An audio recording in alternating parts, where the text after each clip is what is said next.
The wind cut across the empty Wyoming rail station like a cold warning as Ella Dawson stood frozen on the wooden platform, her suitcase half open, her breath trembling as the train she was supposed to be on, her last hope of getting to Colorado Springs, whistled away and shrank into the distance.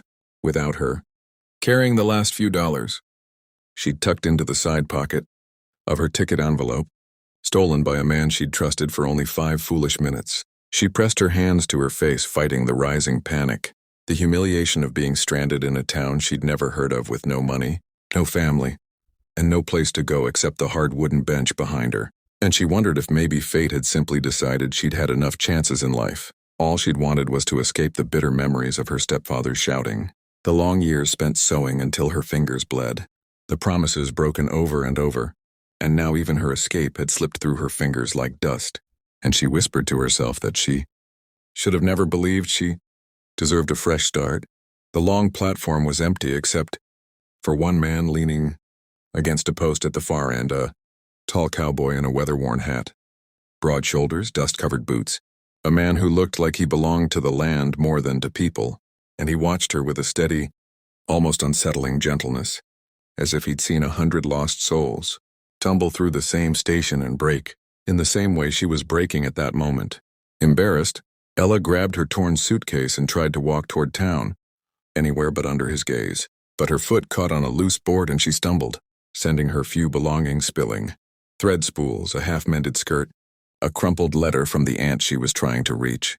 And the cowboy was suddenly there, kneeling beside her, collecting each item with careful, respectful hands, saying nothing at first, just letting the silence settle between them like a soft blanket, until finally he said in a low, slow drawl that somehow eased the tightness in her chest, "Miss, looks like luck ain't been too kind to you today." And she tried to laugh, but it came out as a cracked breath, and she told him what happened, how the thief ran off with her money, how the conductor refused to wait, how she had nowhere to go, and instead of pity, she saw something solid flicker in his eyes, something steady, a kind of inner vow that rose in men who'd seen hardship and wouldn't let it swallow someone else. He introduced himself. "Name's Colt Maddox, ma'am." And when he stood up and held out his hand, she hesitated because taking a stranger's hand had already ruined her once today. But there was something different about him, something that didn't ask, didn't push, didn't trap, just offered a place to stand when the world had knocked her down.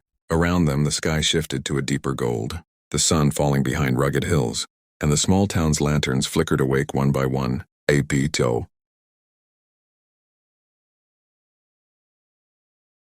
Reminder that night was coming, and she truly had nowhere to sleep, until Colt finally said the words that would change the entire direction of her life. Words she didn't understand at first because they were too kind, too gentle, too impossible to believe. "Come home with me." He saw the fear flash in her eyes, so he didn't move closer, didn't insist, just tipped his hat and added, "Not like that. I ain't that kind of man. You look cold, tired, and hungry. I've got a warm house, a decent supper, and a sister who'd fuss over you more than a mother hen. Just a safe place for tonight, that's all." Ella's throat tightened. Every instinct shouted at her not to trust anyone ever again, but the loneliness clawing at her ribs was louder, and the way he'd said safe made something inside her crack open. She realized no one had ever offered her safety without wanting something in return, and she felt tears burn in her eyes because this stranger, this cowboy with dust in his eyelashes and sorrow in the lines of his mouth, was offering help without asking for payment, not money, not praise, not anything. She looked down at her fraying shoes, her pitiful suitcase, her trembling hands, and realized she had a choice: stay alone, cold, and terrified in a town where no one knew her name, or take a chance on kindness just this once, and hope the world wasn't entirely made of thieves. So she nodded just once, and Colt's smile was small but sincere, the kind of smile that said she'd made the right decision, and he gently took her suitcase as they walked toward the road leading out of town. The silence between them was oddly comforting as the night grew colder, and she found herself stealing glances at the man who had appeared, at her lowest moment, his quiet strength, the sadness behind his eyes, the heaviness in his voice that hinted he too carried ghosts.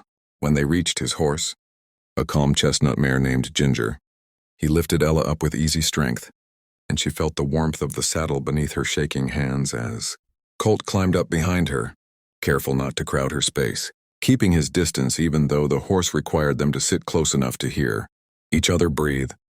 And as they rode through the open fields under the rising moon, she felt something she hadn't felt in years, not safety, not trust, not hope, but the faintest flicker of possibility.